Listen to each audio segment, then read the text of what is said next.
guys, good morning. This is OE 1982. My name is Wilfred Detomo. So guys, magpapagames ulit tayo. 3 lucky winners po mananalo dito sa ating pag-games. Ang title po ng games ay Guess the Bill ng groceries nila Madam Jen. Ayan. Guys, kung sino po mananalo po, ang first prize po ay grocery package. Ang second prize po ay 1,000.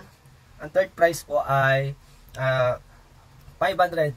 Ang first prize po ay worth of 1,500 groceries. Kung ang napamili po nila Madam ay 50,790, may sumagot po ng 50,780.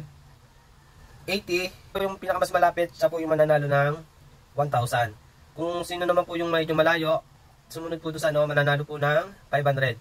And so, kung sino po makahula ng tamang sagot ng bill ay may 1,500 worth of grocery. Ayun po yung ating magiging pa-price o magiging pa-game. So ayan, good luck guys.